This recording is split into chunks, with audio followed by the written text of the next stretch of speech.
Today we have a new topic about the motivation. And our class will be held on for two parts.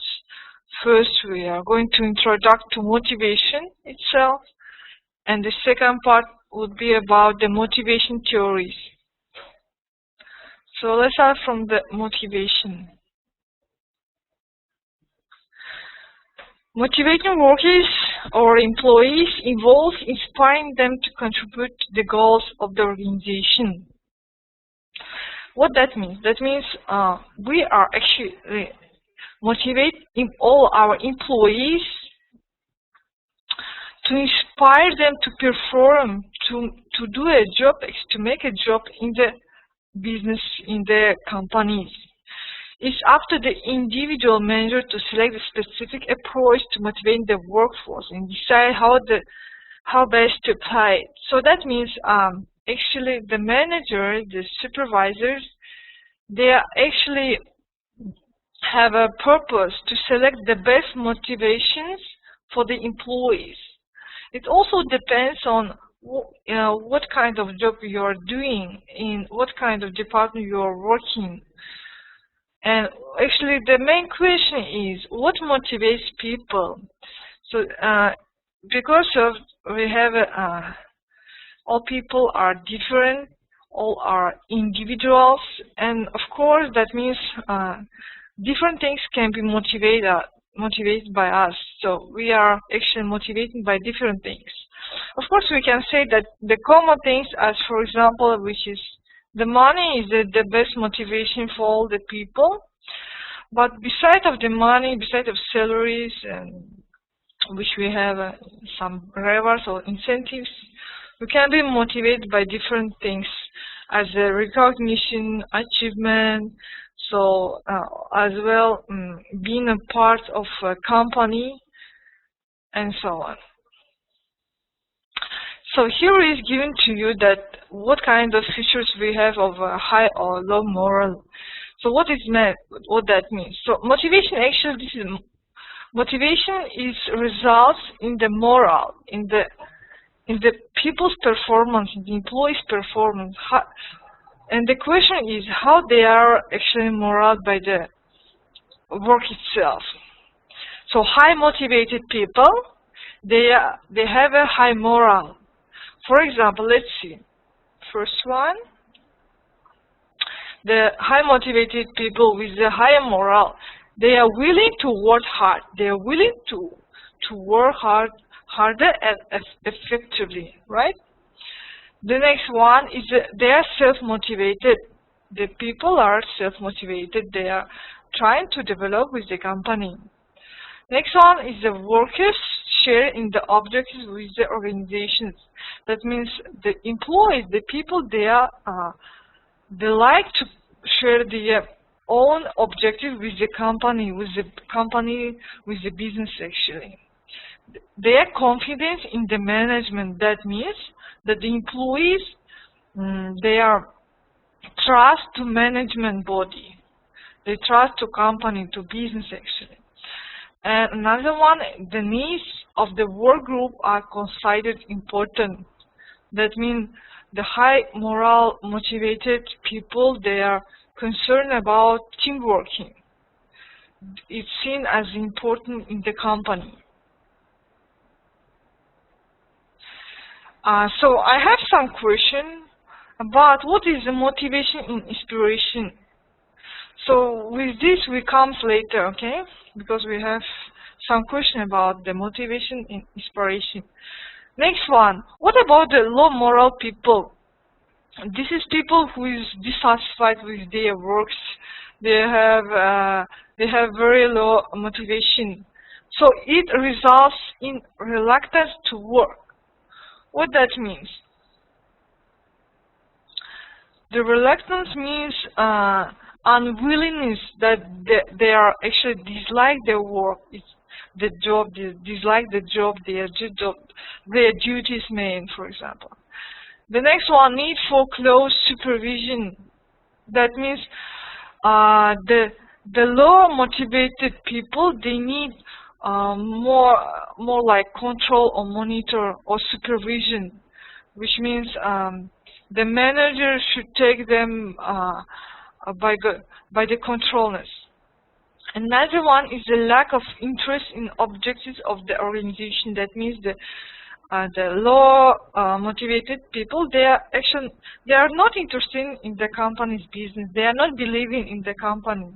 They are not believing, for example, in the succession of the companies. Another one is a lack of confidence in management. This is same. This is opposite for the confidence in management. That means they don't trust to the company. They don't trust to the business. And depression. Depression, you know, for example, depression when you are dislike the work, you have no mood, and you won't go to your job, to your offices. So we have looked at the results, which would be reflected by the motivation, with the high moral and the low moral. We have some continuous. Another one, let's look at the high moral, is a good performance of work tasks. That means high motivated people, they perform better. Then it will be result in a high productivity of the company, right? For example, the companies like sales process would be increased. Low absenteeism. This means employees like to come to the office and work. They won't leave any days. I mean, we are talking about working days. Another one, good timekeeping. That employees are trying to manage working time at the offices efficiently as they can.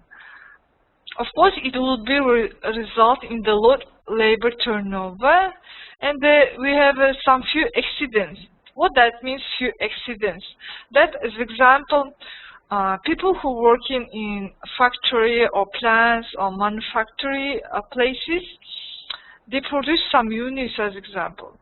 And of course, the people with high motivation, they will be concentrated on their performances, on their work. And the few accidents like product defects or spoilage will be reduced, right?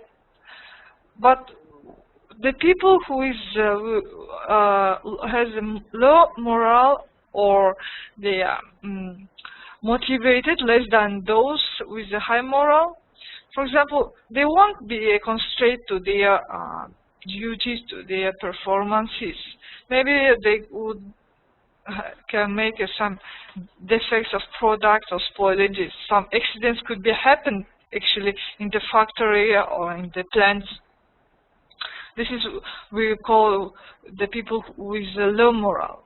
Another one is the poor performance of work type. This is, you do understand that low motivated people, they are actually unwilling to achieve their tasks, their goals. In such companies, we have a low productivity, low profits, decreased sales, high absenteeism, bad timekeeping. They're just wasting time at offices. And also we can meet some high labor turnover in such companies. So, and the question is important, how we do motivate people. And the motivation actually in the company is very important activity. Let's see, what the key indicators of morale is. That means how we can indicate the people's morale, people's their actually feelings, disliking or liking the company or the job itself. It would be a result in productivity of the company, right? Which means in the company's sales will be increase or decrease, in the company's profits, and so on. Labor turnover rate, next one. Of course, the high motivated people won't leave any company, right? If they get the good rewards as the money, bonuses, or holidays, and so on. And another one, absenteeism. This means when people they won't go to the offices, and they absent at the offices actually at the working times. So this is the main indicators, the main factors that would be resulted by the motivation, how we do motivate the people, in what ways we can motivate them. And motivation is employees become very important, challenging, because of why? The first one, organization change the job that people perform. That means, actually today, we have a different kind of positions, right? Different departments. Sometimes the organization itself, the company, they change the jobs, which means the duties of the any position.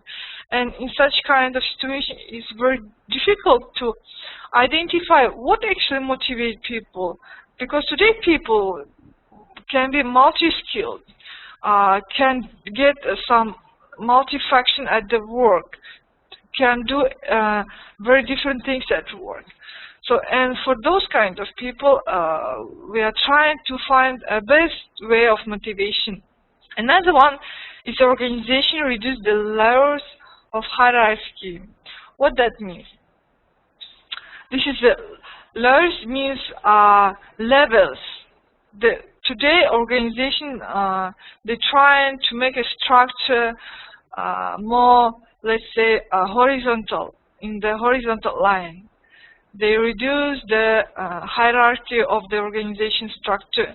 In such kind of situation, also it's very difficult to identify motivations, the people's motivations, what is actually motivate the people, what kind of factors.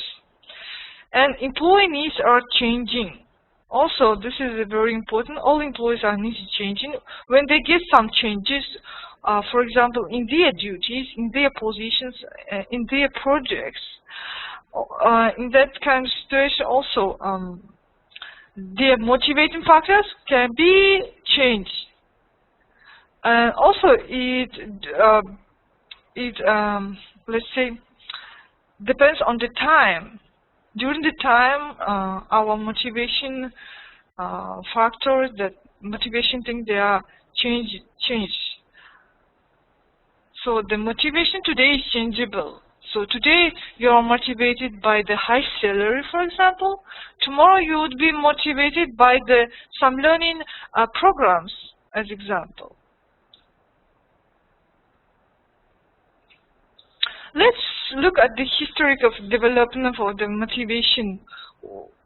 The scientific management says that the people at work must be directed and controlled. So it also emphasizes on the clear formal organization structure, on clear chains of command and span of control, and information passing from top to down. So that means previously, previously the scientific management, actually scientists, the books, they say that all our people must be controlled, very strictly controlled, and directed to their main tasks. And we should have in the organization very clear structure. Also, the change of commands, which means we should have the list of the duties of every position. As well, the information must be passing from top to down as a hierarchy division, let's say. This is just a little history about how people are being motivated previously. But today, actually, nowadays it's all are changed. Today we look at different kind of motivation theories, and we can find what actually motivates people to work to perform better and better. So what is actually motivation? Motivation takes place when people expect that the course action is likely to lead the attainment of a goal and value to reward, one which satisfies their particular needs. So that means we can motivate people for their performance, for their duties. And motivation must be resulted in the rewards, that the rewards should be satisfied. That, for example, I am expecting from the company some kind of motivation. The same if you do some kind of project, we motivate you, we can give you some bonuses or additional premiums and so on. And this kind of rewards, as I told you, some additional bonuses or some rewards, there must be very interesting for me. I have to be satisfied for them. If I am so, then I can perform, I can achieve my goals in the organizations.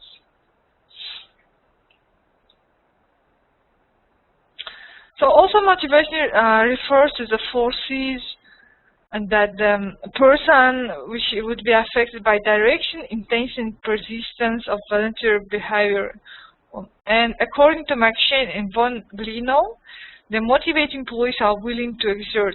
So you should, from this statement, you should remember one thing, that the people actually are willing, expecting, that means expecting from the company a particular level of effort, intensity, for a certain amount of time that they waste in the company, in the offices, and toward a particular goal. They must have some goals, direction.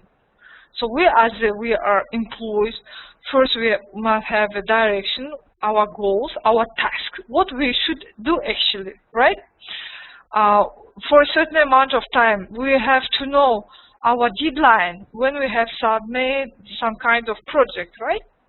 Another one is a particular level of effort. That means we should know how we can how we can work harder and get efficiently some very efficiently project. So this is the main things: direction, intensity, and persistence, which could be resulted in your motivation. Here is given to you a very interesting statement. You should think about it. If we could understand and then predict the ways in which individuals were motivated, we could influence them by changing the components of that motivation process. So that manipulation or management. So that means we have to understand what motivates people for today and what motivates will be tomorrow. And the environment is changeable. That means we should also change our motivation factors, right? And what do you think? From the management side, this is manipulation.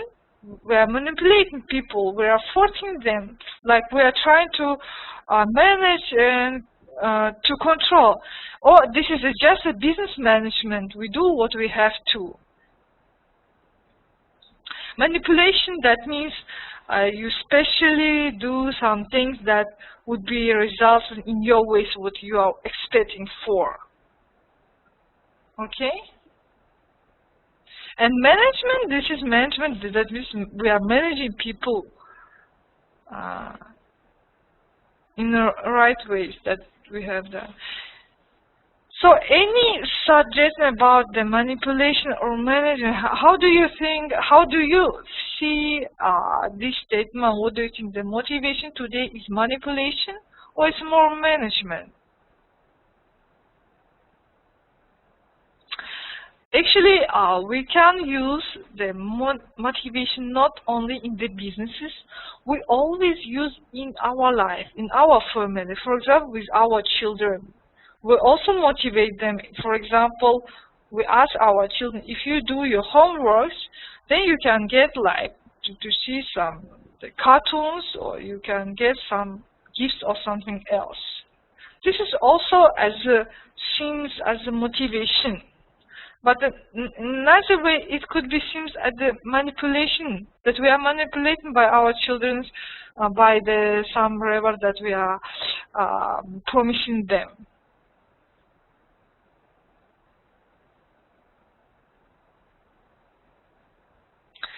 Who wants to speak about this? Any suggestion? I can pass you microphone and you can tell me, because I want to participate you in the class.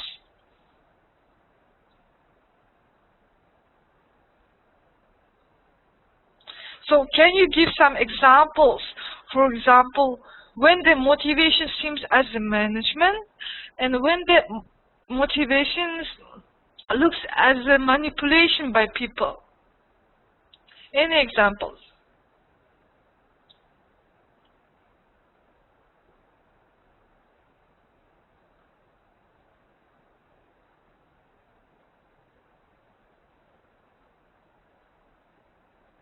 No any suggestions or recommendations about that?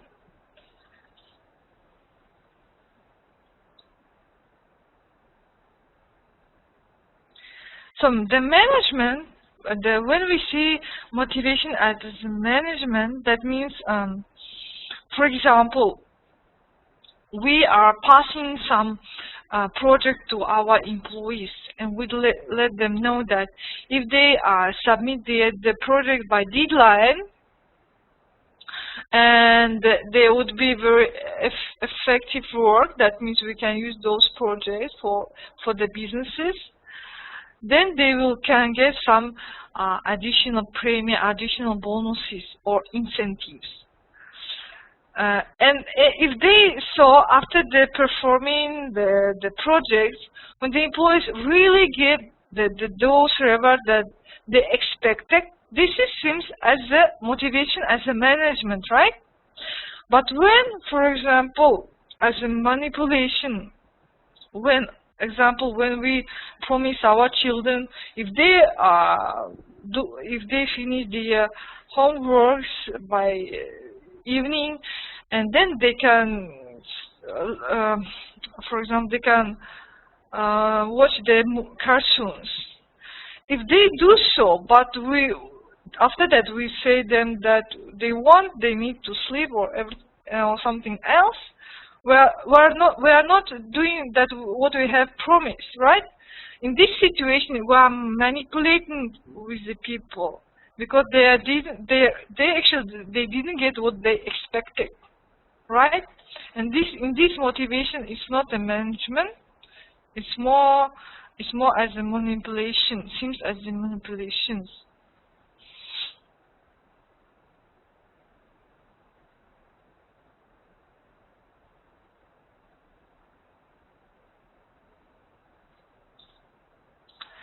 Okay, that's good. So let's move. I have got some your answers. So let's see. We have some different kind of approaches in the motivation. First is the human relation approach that believes if managers take an interest in their people, work output will be increased. That means if we think, if managers think about the employees, they would be interested in their work itself, and the work output with the results will be increased. And let's see what is emphasis, which means in what the results of this kind of approach. First is the freedom for staff to do work in their own ways. So we have to give some freedom for our employees. Then they can perform in their own way. The reward for effort with the price as well. So we have to reward them with the money and with the different kind of incentives.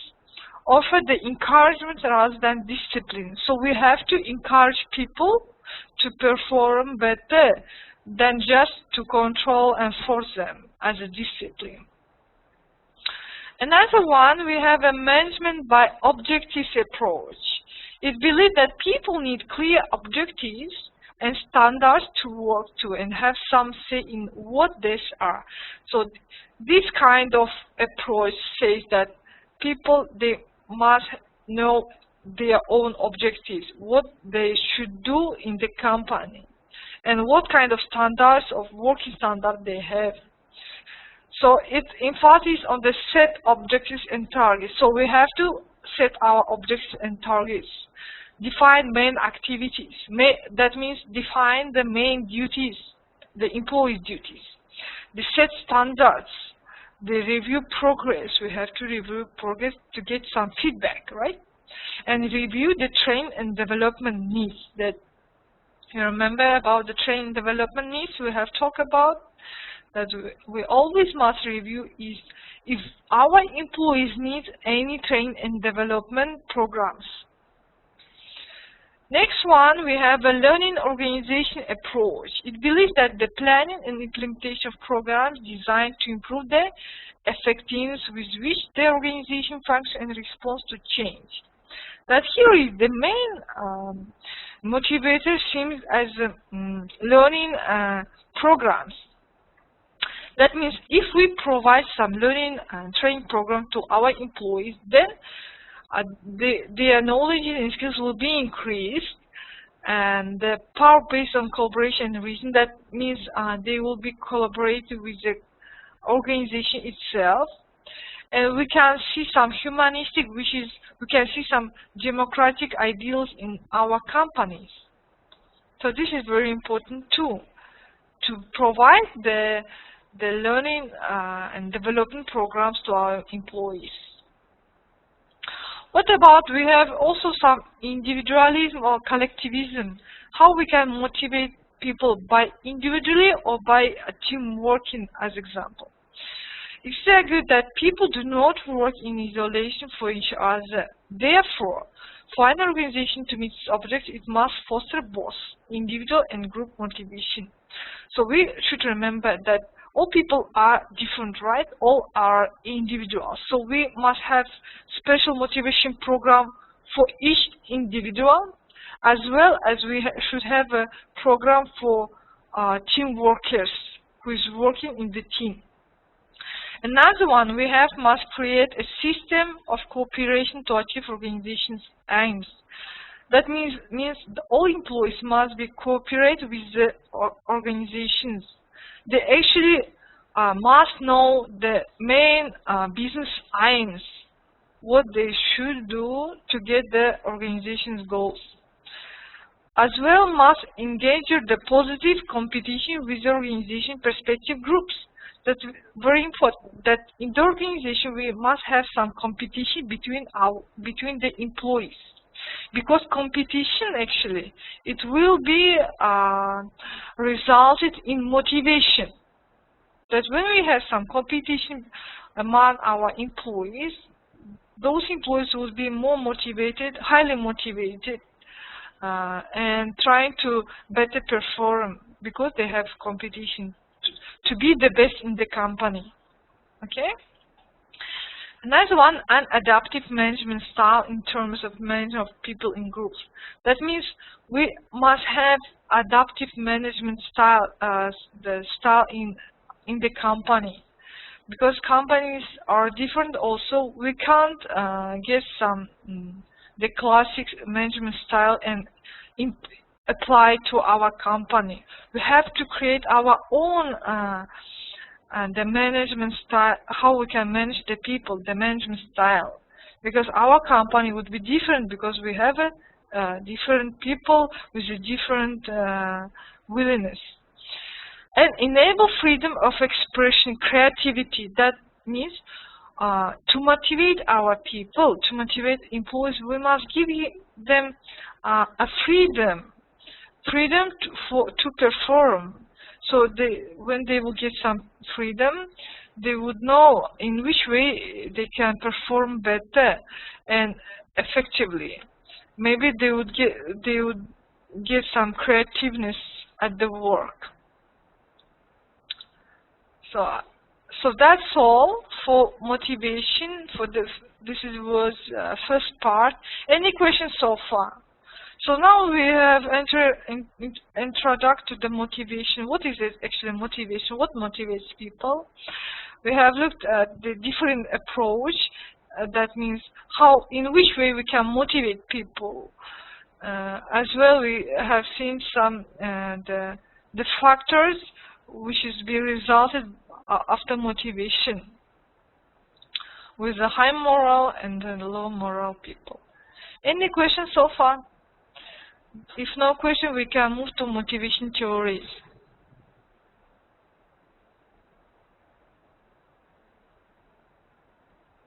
So no any questions. So we can move to the motivation theory. So we have a look. You remember about your final project. So it is actually based on the case study, and there is talking about some motivation theories. And right now we are going to study about the main 9 kind of motivation theories. So, and this information you can apply in your assignments. Okay, let's see. The first motivation theory is a hierarchy of needs, which is developed by the Abraham Maslow. So Maslow represents this prepotency of needs as a hierarchy. The most prepotent needs are shown at the bottom of the ladder. The prepotent means the most important needs for the people, and with the prepotency decreasing as the one progresses upwards. So Abraham Maslow represents this kind of pyramid, which is hierarchy of needs theory. He says that we have that people have needs, and some is most important and some is less important. The first one is comes with the bottom. Here is a physiological needs, which is physiological needs, which is the hunger, safety, sex, and rest. This kind of needs, it comes with some important needs for all people. That means when for example, in the company, when we get our the salary, the monthly salary, which is would be some stable and standard in amount, it will cover our hunger, our physiological needs. That means for our salary we can buy food, we can pay for our rents or our houses, our bills, we can buy clothes, and we can rest, we can get some holidays and go overseas. So the salary, the monthly salary, the basic earnings, it covers our physiological needs.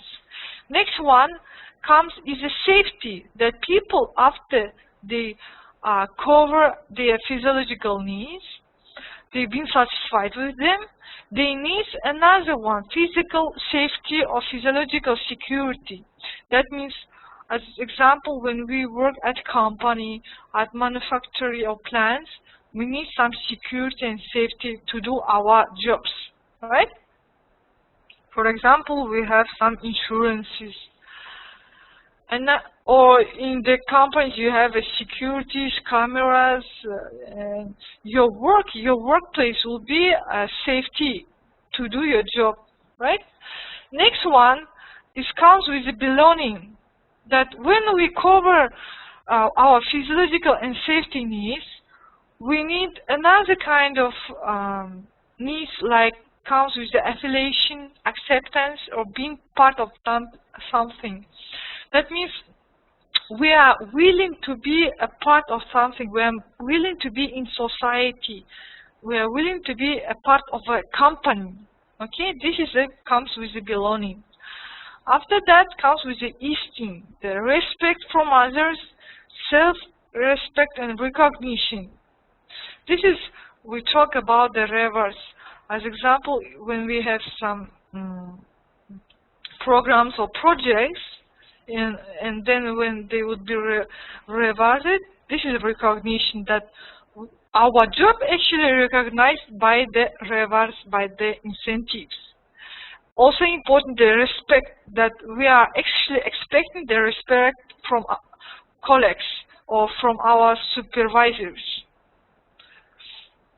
After it would be covered, we are actually moving to self-actualization, the reaching maximum potential, doing the best one.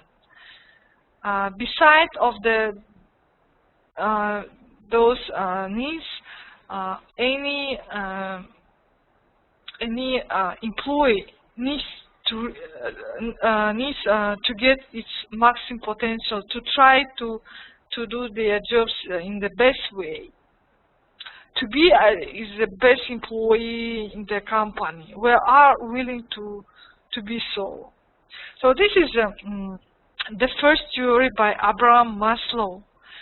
How actually, what kind of needs people have, and what is the most important. It comes from the bottom to the top. For us, the first is important, the physiological and safety needs. Then comes with the belonging, esteem, and self-actualization. So any question about the hierarchy of needs theory?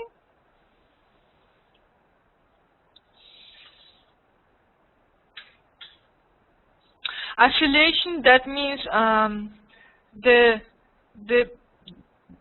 like we are trying to be a part of a team or to some group or the company. Affiliation, or example, the company can share, the company can allow the employees buy shares. When the employees are buying the share, they're actually trying to be a part of a company, right? They are collaborating with the company, and they're trying to contribute to the businesses. This is the affiliation. Yes, today actually we are all people and trying to depend for someone. So let's move to the next one and see another theory, which is the dual factor theory, developed by Frederick Herzberg. He says we have two types of motivators. One which is leads in dissatisfaction, we call it motivators, and another factors which may prevent some dissatisfaction, we call the hygiene factors. That he said that the people, when they actually they're high motivated by next factors like achievement, like recognition, work itself, the responsibility, the advancement. These kind of factors lead to the job satisfaction. Another one, we have some different kind of factors which leads to the dissatisfaction, which means dislike the job actually. For example, as the company policy and administration. That means maybe the company policy is very strictly, and administration too, and some working condition. Maybe we don't like some working condition. For example, our office are accommodated in the in the longer way that we live, or some supervision. We have very strictly supervision and interpersonal relation. That means the personal relation among our colleagues. Money as well. Money could be a dissatisfaction factor. As example, when we have a low salary, of course we are dissatisfied with our job status, your position, what kind of position you are getting. And security too. If you have no security at your offices, at your plants, factories, that would be will dissatisfy you actually. So the dual factor theory says that we have two kind of motivators, two kind of types of motivators, which is one is the motivators, another one hygienes, dissatisfaction factors. So any questions so far? This is very simple one. That means the people can be demotivated and can be motivated. And here is given to you examples in which way they can be motivated. This is the motivated: achievement, recognition, work, and so on. In which they can be demotivated with the company policy, money, security, and so on. So, no any questions? Okay, let's move. Another way we have a third kind of theory is theory X and theory Y, which is developed by Douglas McGregor. So he described that two kinds of models of motivation. The first one is theory X. He says that the manager believes that his or her employees do not really want to work, that they would rather avoid the responsibility, and that is manager's job to structure the work and energize the employee. So the theory X says that the manager, the supervisor, they think that the people they doesn't like to work, and we have to push them to work, to make them responsible for their duties, and energize and motivate the people. Another one, theory Y, says that the management assumes employees may be ambitious and self-motivated and exercise self-control. It's believed that employees enjoy their mental and physical work duties. This is opposite theory Y, that management says that all employees actually they are self-motivated. They like the job actually. They actually willing to perform in the best way at the company, and they like to. They enjoy their job actually. They enjoy their main duties. So the theory X and theory Y, this is two kind of opposite theories. First one, which says people do not like their job, they avoid responsibility. And theory Y says that actually people, they have some ambitions, they do really like the jobs, their duties, and are willing to perform better, in the best way. So I think this is also clear, right? The theories and theory Y. Let's move. Another one, okay, so here is giving some examples for you. For example, the theory is assumption that people inherently dislike work. People must be coerced, forced. That means the people must be forced by the management to make the main duties, and controlled, and people prefer to be directed. And theory Y assumptions, the people view work as being as natural as play in interest. That actually, for example, we have some people who seems their work some as a play, rest. They enjoy their job actually. And people will exercise self-direction and control towards achieving objectives. And people learn to accept and seek their responsibility. It's those people who are self-responsible for their objectives, for their tasks in the organizations.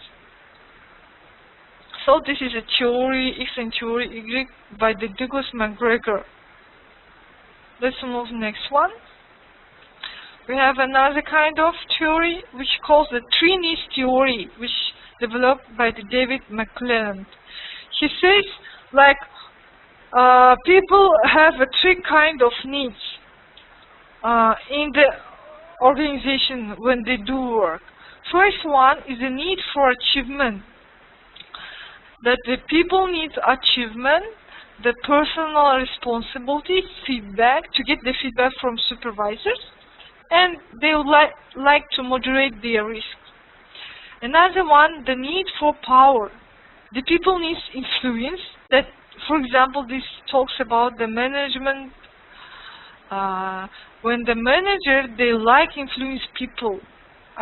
For example, as leaders, you remember we have talked about the leaders, that the leaders are willing to influence other people to do their jobs. And the competitive, that means people are willing to have some competition in the organizations, competition between the colleagues. That when we have a competitions, so we are actually trying to work harder, and we are given high efforts to our jobs. Another one, need for affiliation, that the people need some acceptance and friendship, that friendship in the organization among the colleagues or with the supervisors, for example, good communications, and cooperative. That means when the employees like cooperative, like collaborate with the company to, for example, to be as a part of the company, to, for example, to be as a part in some projects, to perform in the best way to get some recognition. So this is the David McClellan theory, 3 needs theory. So you remember, first one we have seen the Abraham Maslow theory. There was around 5 kinds of needs. Here is given to you only 3 needs that the people are seeking actually from their motivation.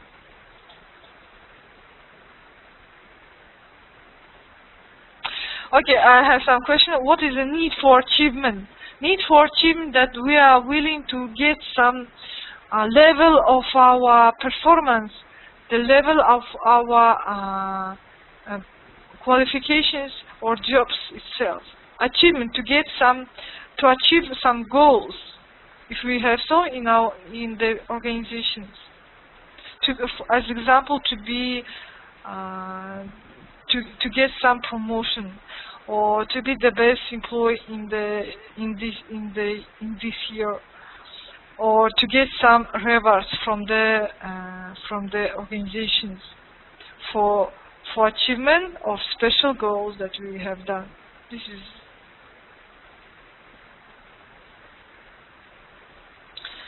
and moderate risk. That means this is when employees, they are trying to control the risk, actually moderate risk at their jobs, at their main duties, what they do. That means from the management side, we should give some freedom to our employees. Then they can try to perform, to make their duties in their own ways. That means in this kind of situation, they're taking some risk. Okay. Next one. Okay, here is just some explanation of the Trinis theory. I already explained you. And the 5th theory is the expectancy theory, which is developed by the Victor Vroom. So Victor Vroom has shown the assertion of the human relations that the job satisfaction leads to the increased productivity. And the assumption is that if management keeps employees happy, they will respond by increasing productivity. So this is the main statement of Victor Vroom.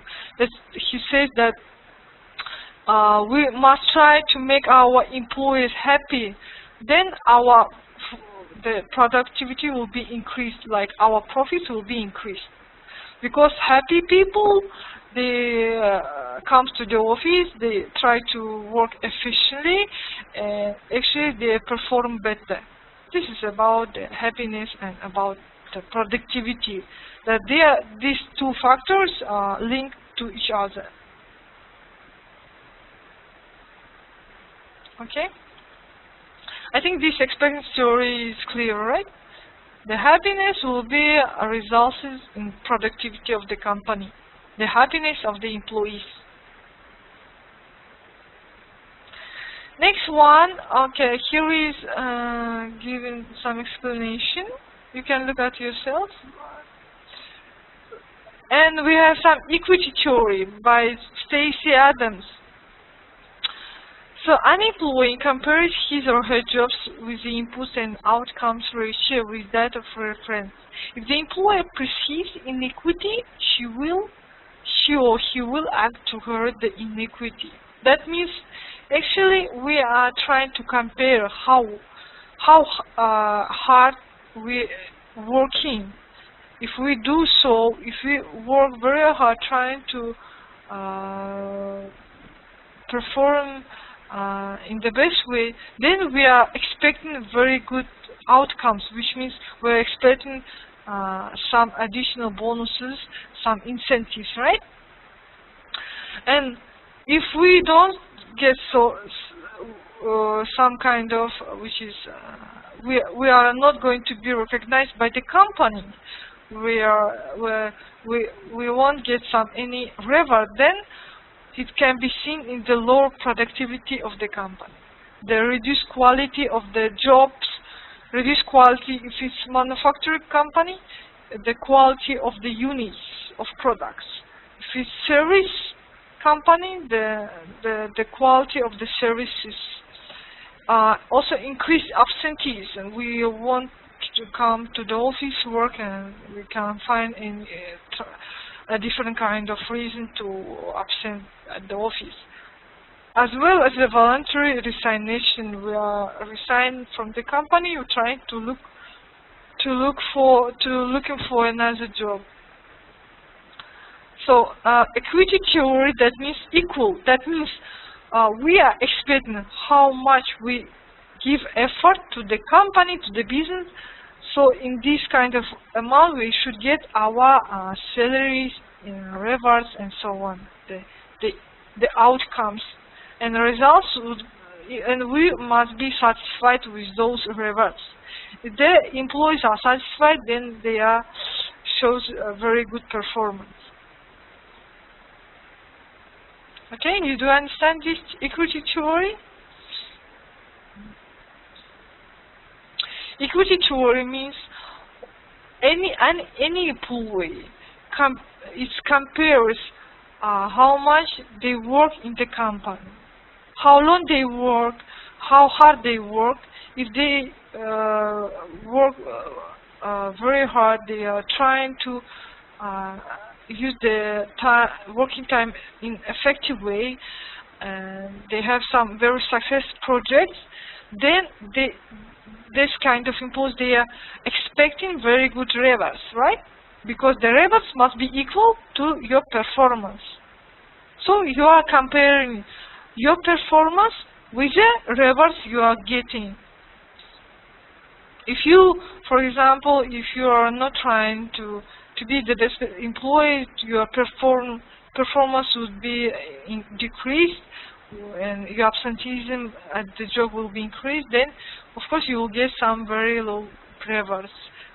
You won't get any rewards, some additional rewards.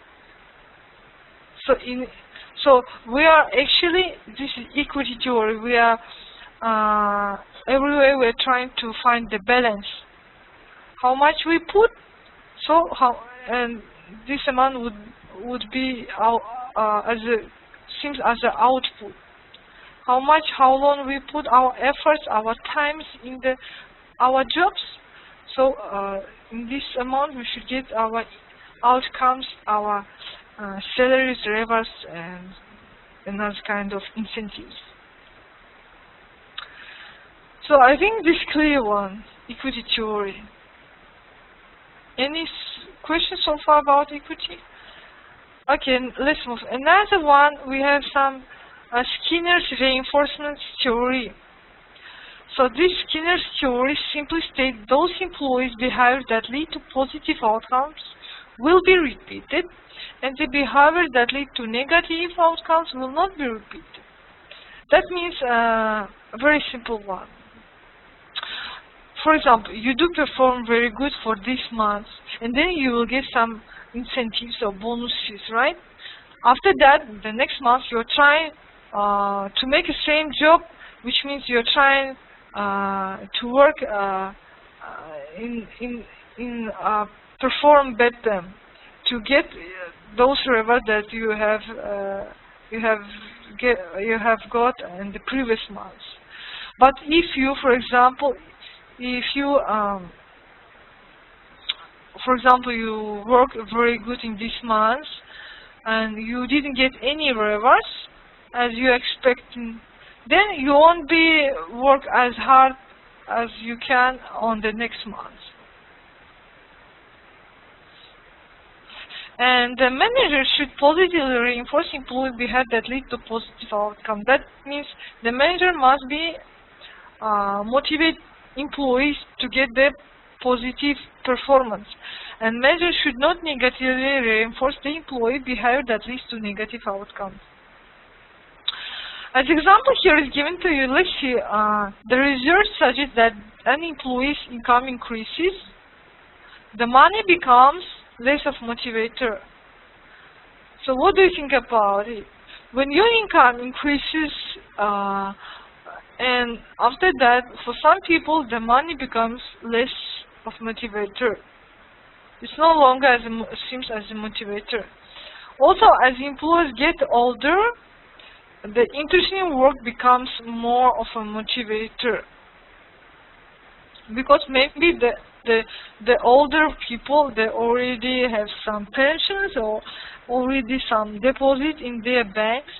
Maybe they are already not interested in the money, and they are trying to interested in the work itself, in their duties actually.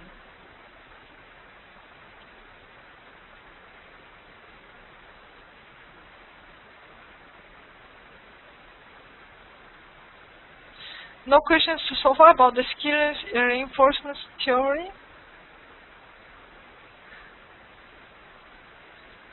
So the main things you should remember that when the manager must motivate people in the good conditions, and if they so do, they can get a very good results from the employees. If they motivate people in the bad condition negatively, they will get some negative results. Right? This is a simple one, I think so.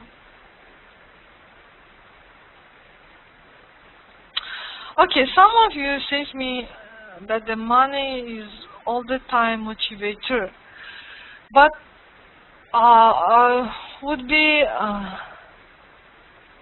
can say you that, for example, the money, it won't be seen as motivator for those people who already have a lot of money, who's a millionaires or milliardaires, you know that. For them, the money could be, the money would be looks as a motivator. The people who already have a money, enough money, I want to talk about the enough money for their life actually. Or for their life, for their family, and for their future. For those people, the more interesting becomes the work itself, or some learning programs, or some development, and so on.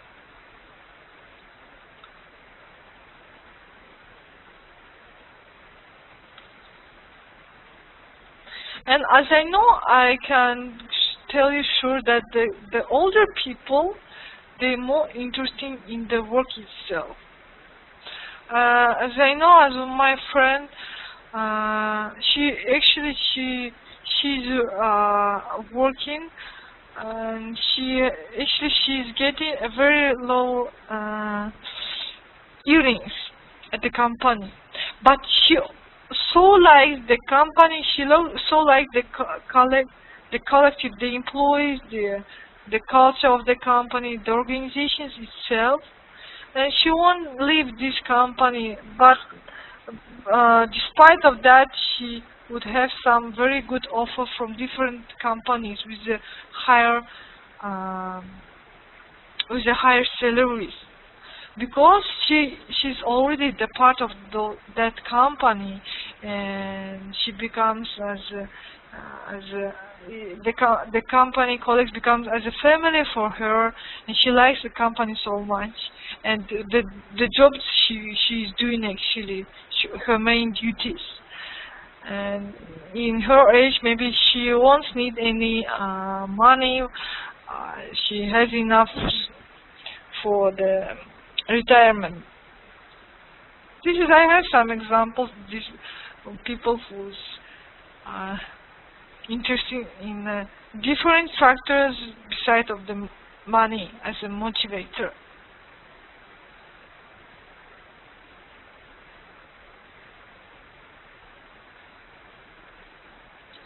Okay, let's move next one. See, we have another kind of theory, which is integration and implications. Wanna explain you first. So this theory, suggestion of this theory is for motivating employees. They suggest that the employees must be recognized, and all the individuals must be recognized differently.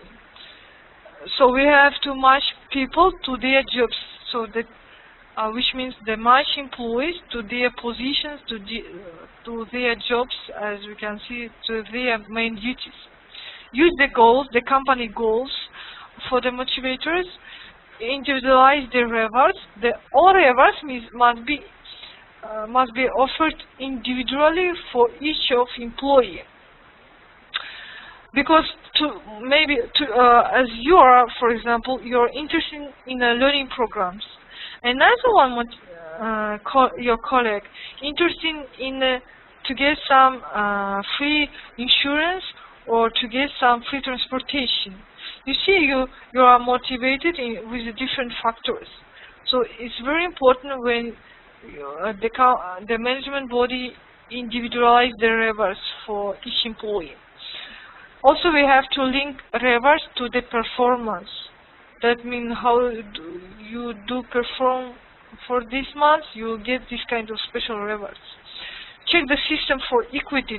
The equity must be, we have talked about it, the input and output in the company must be equal. And we also don't ignore the money. Of course, we should won't ignore the money, which means the rewards, the financial rewards which we offer the employees. And the previous slide here is, you can see some framework of the integration implication theory. First one comes with the individual effort. This is individual effort. This is you are the employee which is working. It gives some efforts to make a jobs, to make a duties. Then individual performance, the performance, your job, what you have done actually, what kind of project, and so on. After that, the HR department assists you based on your performance and offer you the rewards one. Here is the rewards one. How did you perform for this month or for this year? You will get a special kind of rewards. It will be equal to. Another one, when you will get the rewards, you will have some individual goals. Individual goals that you are thinking that, of course, for example, you are planning your goals for the next month or for the next year, how you would perform to get some better rewards.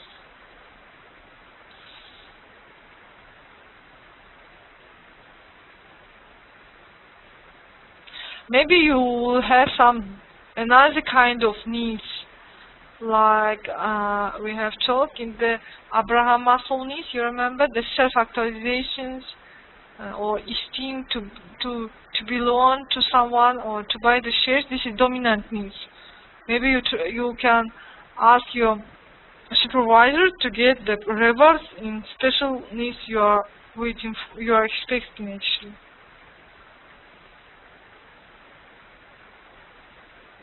And here is always the higher achiever. That means the leaders, the people who actually are hardworking. They will be resulted in the goals, in the company's goals, because their performance will be resulted in the company goals. Because it will be resulted in the productivity of the company. And of course, this is also as well linked with your individual effort.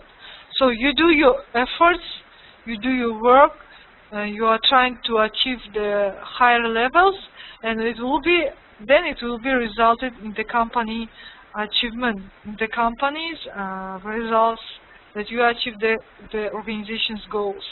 So I would like to say you that in this framework, you should remember that the motivation is linked to the rewards. Motivation also links to your performance. How do you perform? You will get that means, sorry, how the management motivate you, you will perform in that way. How you would perform, it will be resulting in your rewards, right?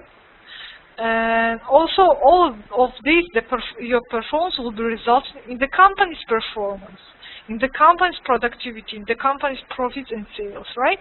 Because the people are the employees, they are linked with the company's results, with the company's productivity, and with its profit and with its succession plan.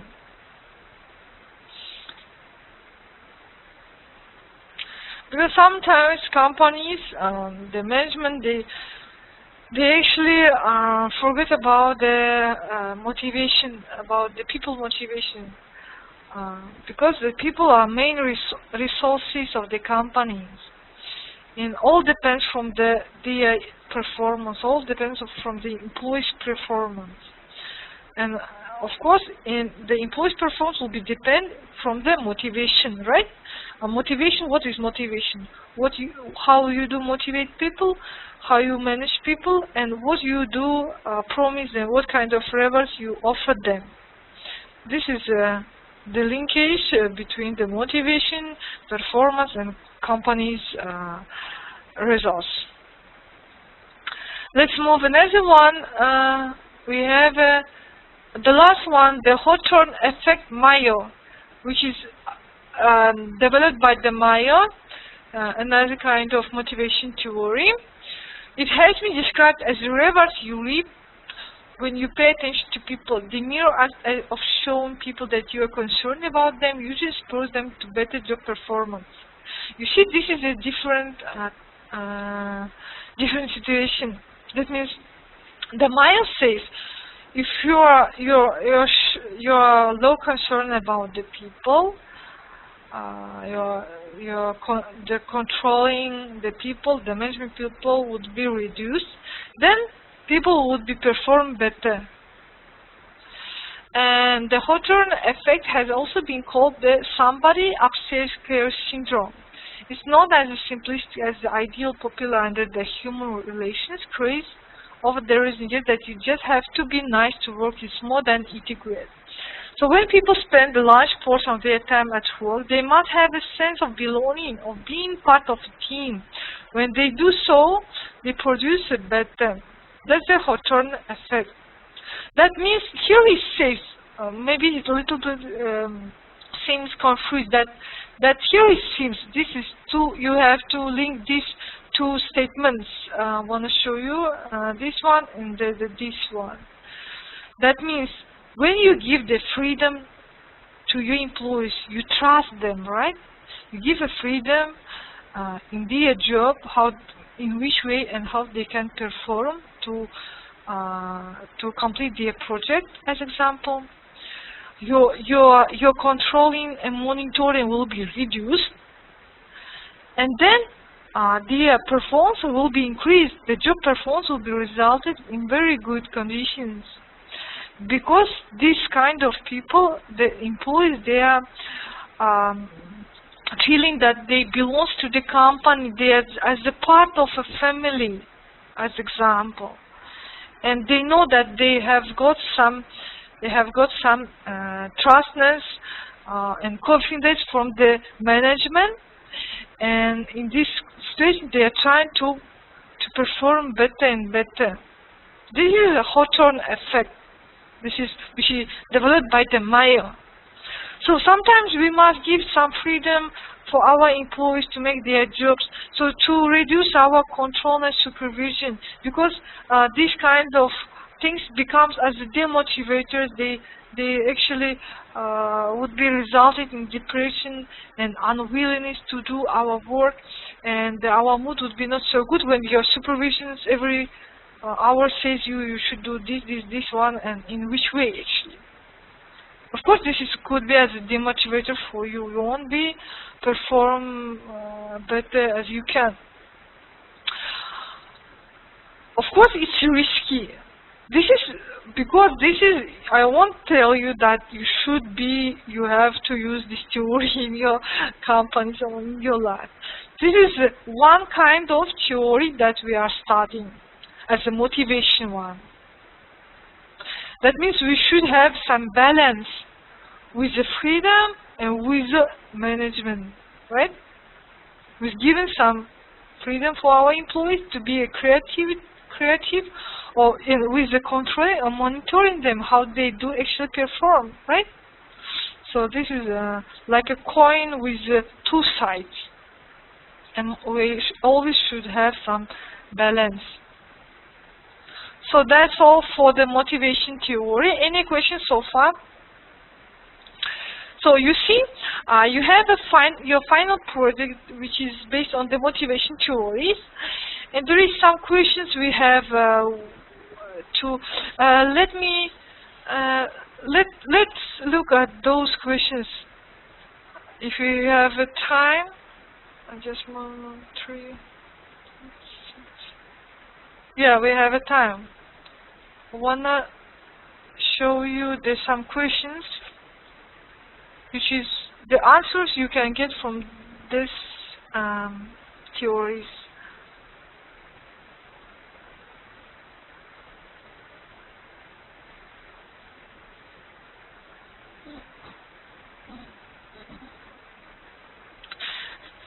So let's see. Actually, you can already do your assignments. You can start to do your assignments. Okay, you remember the case study, Kellogg's case study that I have given you? That's the final project for human resource management. Can you see the slide one, the group assignment? So, first one, using two motivation theories of your choice, explain the similarities and the differences of the theories. So, I already present you 9 kind of motivation theories.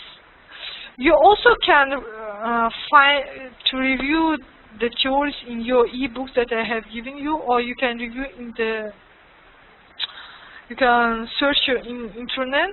But the 9 kind of it was the main scientific theory that have been produced, and you have to choose 2 kind of theories and explain me what the similarities,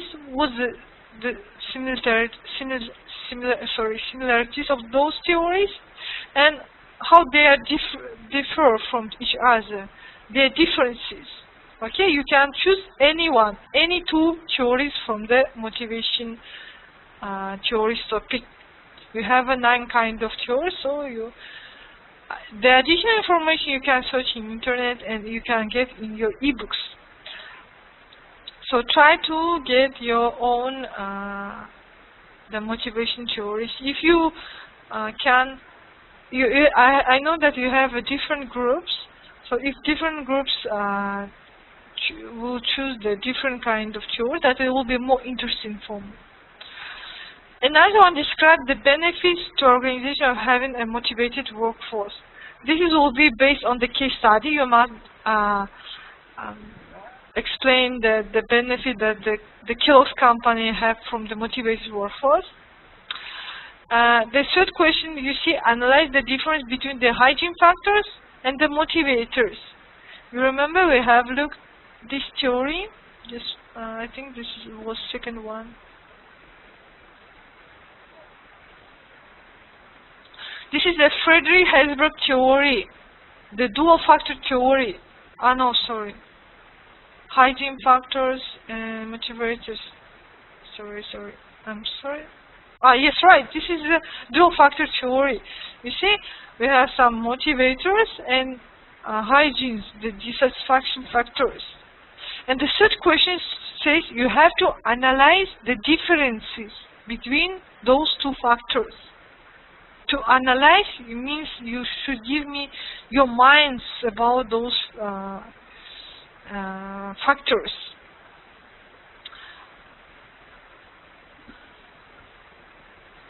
Of course, it would be should be in the better way if you use some literature to give a very good analyzation of the hygiene factors and the motivators.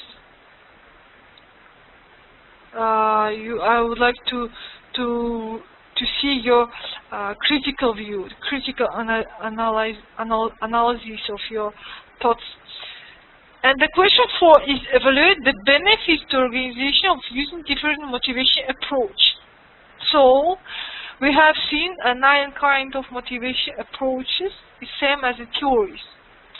So you should evaluate the benefits if we use a different motivation theories in a one time, to combine them, evaluate them. So you have to evaluate the company which using or which is willing to use a different theories in the combination. And evaluate, that means you should give me like what the strengths of those companies, would be weaknesses, what the similarities or differences, and so on, and how it will be resulted in the company's productivity and so on. So any questions so far? So some of you asked me about the slides. You already have the slides for the motivation topic, and for topic the motivation theories. You should have when I send you the first time when we start the classes. So this is two presentations about the motivation, which helps you to complete your assignments. But of course, there is, I have to say, in the slides, it's not enough information for you for make your very good analysis or to describe me in a good way. So you have to try to use the additional literature, the ebook that you have already. Make some search in the internet to get the additional information. Okay.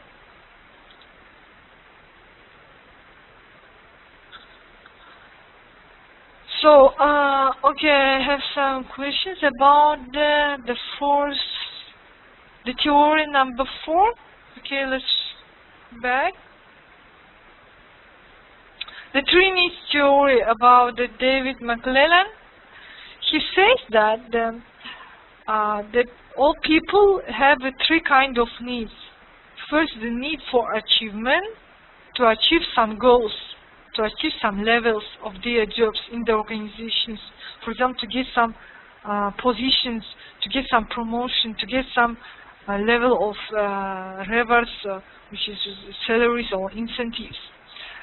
To be a personal responsibility, to get the feedback from supervisors, and to moderate the risk ourselves, let's say.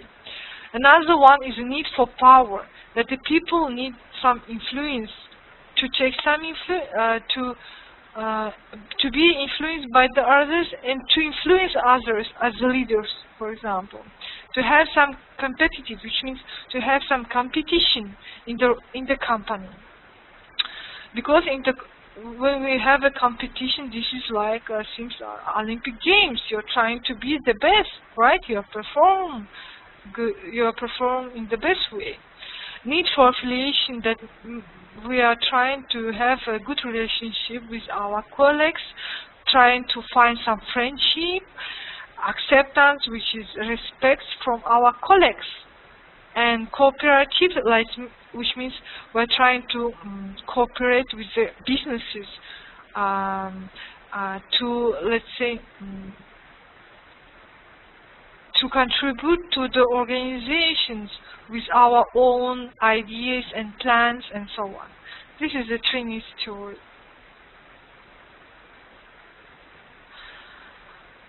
Okay, thanks a lot. So I hope you do understand all the 9 kind of theories. And we have seen some questions based on the assignment. So now you do know what the what kind of theories we have, what motivates people, and how we can motivate them.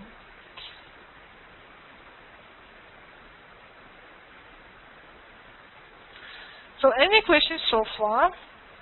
So I would like to say you that the next class will be the last class, and the topic will be about, just a moment, about employee relations.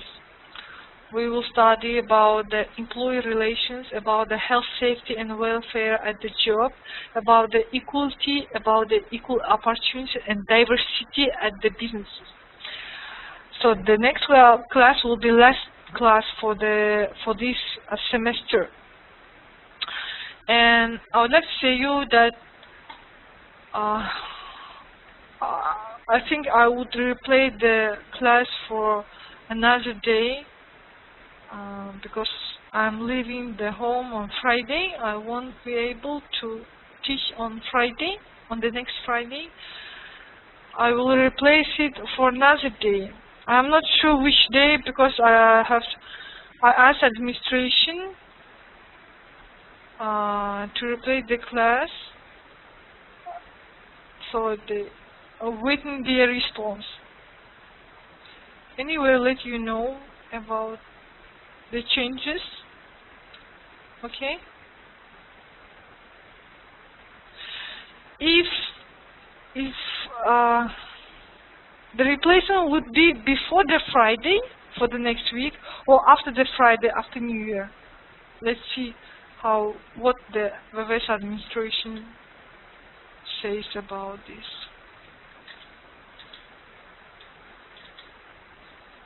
Because I know that you have your own, another kind of classes. You also have some presentation based on your final projects, right? I will consider about this also as well.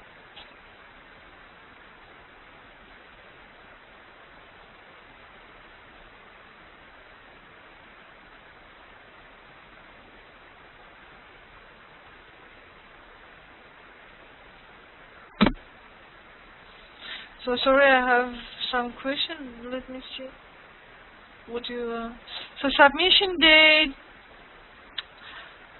the 21st of February, right? If I'm not mistaken.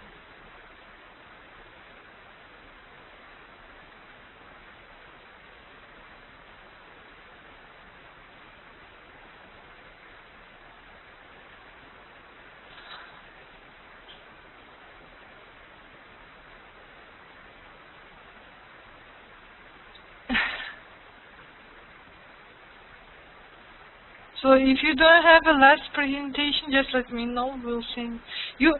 The better way, if you email all your own needs and questions to my email, actually. Okay, this is my email. If you know my email, I wanna type for you. Please send your question to email, because by email I will be more responsible to answer for you, and the question won't be lost in the WebEx program or another way.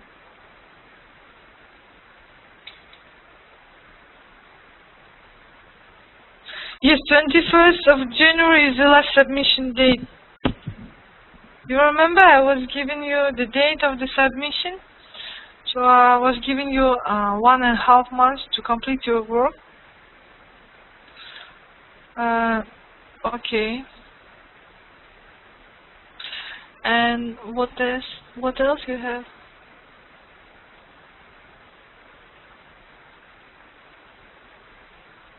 So some of you asking me that you should have some 3 pages for every questions, and total is 12 pages for one group.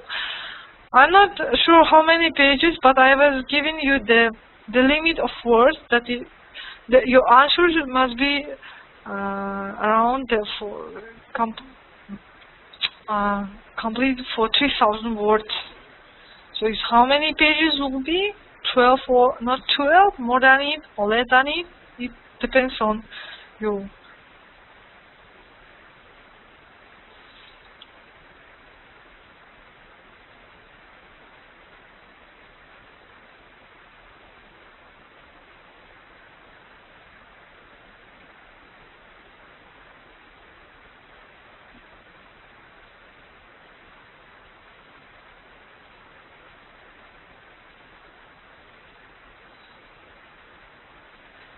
because it depends on what size of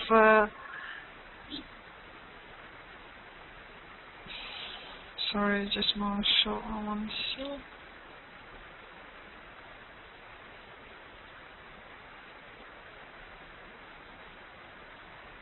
But actually, in Word program, you should have when you review your files, you should have some special, what is called, let me see. You can count your words, and when you count your words, it gives you the total amount of your words. When you review your every page of the documents, just cannot find in my one.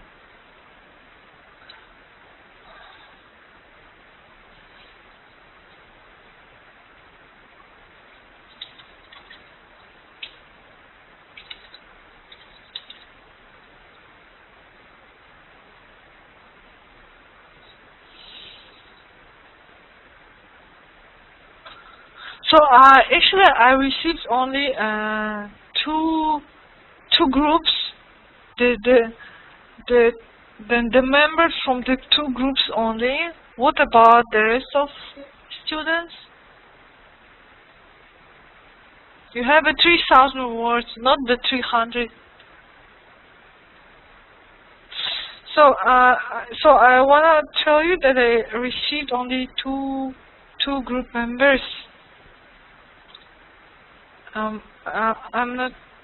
I don't know what about the rest of students. They didn't receive same their group members. So